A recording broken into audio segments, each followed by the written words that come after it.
রাধে রাধে বন্ধুরা, সবাই আশা করি ভালোই আছো।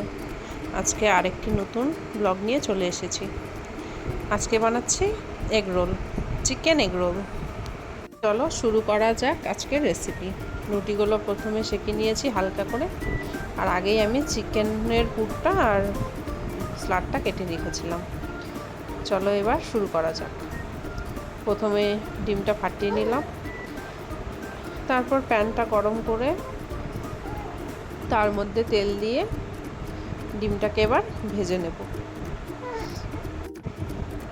প্রথমে ছেলে বলছিল, মা খুব খিদা পেয়েছে, খেতে দাও। তো ভাবছি কি খেতে দেব সন্ধ্যাবেলায়। তখন মাথায় এলো সকালের রুটিগুলো তো ছিল, তো সেগুলো দিয়ে একটু এগরোল বানিয়ে দিই।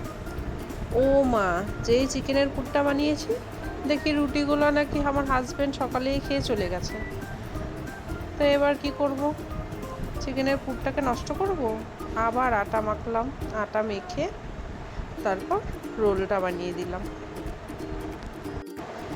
একটু হেলদিও হবে যেহেতু ময়দা নেই। তো এবার ডিমটার মধ্যে আমি রুটিটাকে দিয়ে দিলাম। রুটিটা যদি আগে সেঁকে নিতাম তাহলে বেশি ভালো করতাম, কিন্তু আমি ভুল করে ডিমের উপরেই দিয়ে দিয়েছি রুটিটাকে। যাই হোক, আপনারা বানালে আগে রুটিটা তেলে সেঁকে একটু তারপরে ডিমটা দিয়ে করবেন, তাহলে দেখতে আরও ভালো হবে। ডিমটাও ভেঙে যাবে না, ঝুরঝুরে হয়ে যাবে না। আমার ডিমটা একটু ঝুরঝুরে হয়ে গেছিলো।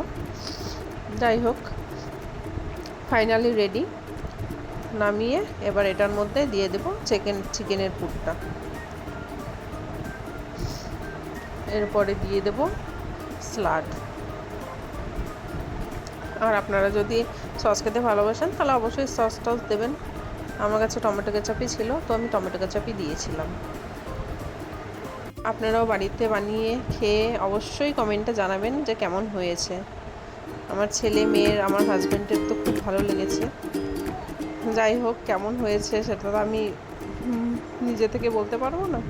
আপনারা খেয়ে অবশ্যই জানাবেন যে কেমন হয়েছে।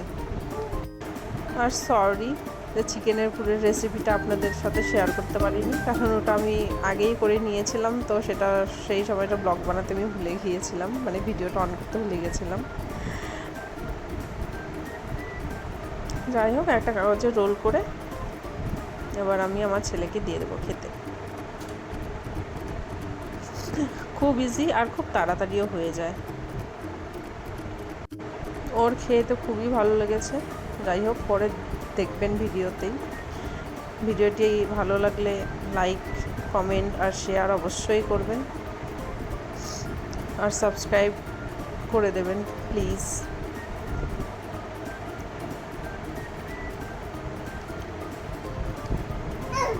তাহলে আজকের মতো সবাইকে রাধে রাধে।